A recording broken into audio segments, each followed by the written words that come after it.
Miksi lähdit mukaan vaalikampanjaan? Lähdin ehdokkaaksi sen takia, koska mä huomasin joskus kolme vuotta sitten, että mua kiinnostaa politiikka ylipäätänsä, mutta sitten mä tajusin, että kuinka paljon monia asiaa voi vaikuttaa kuntatasolla.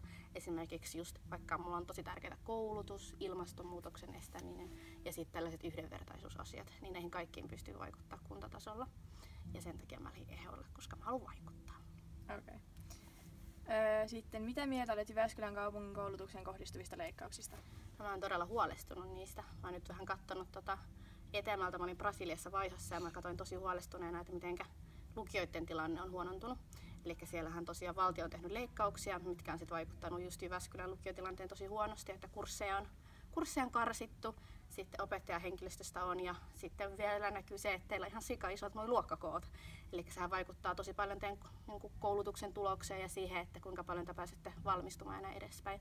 Eli se on tosi kriisissä ja siihen pitää nyt saada lisää rahoitusta. Nyt kaupunginhallitus onneksi näyttää antaneen jonkinlaista vihreätä valoa ja näyttää siltä, että ne ainakin miljoonalla eurolla on antamassa lisärahoitusta siihen, kunhan nyt valtuusto hyväksyy sen ensi viikon maanantaina. Joo. Sitten aiotko tehdä jotain asian eteen? Kyllä vain. Eli tässä mun mielestä pitää miettiä tätä koko kokonaisuutta, että miten tämä ylipäätänsä on päässyt tähän pisteeseen.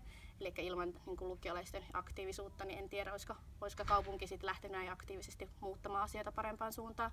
Eli tähän pitäisi miettiä se, että miten se kokonaan järjestetään toinen aste, eli niin lukio kuin ammattipuolikin. Ja siinä pitäisi miettiä sitä, että kyllähän ne resurssit pitää saada niin kuin joka vuosi sille oikealle tasolle, että pystytään tekemään sitä laadukasta ja tasa-arvoista koulutusta.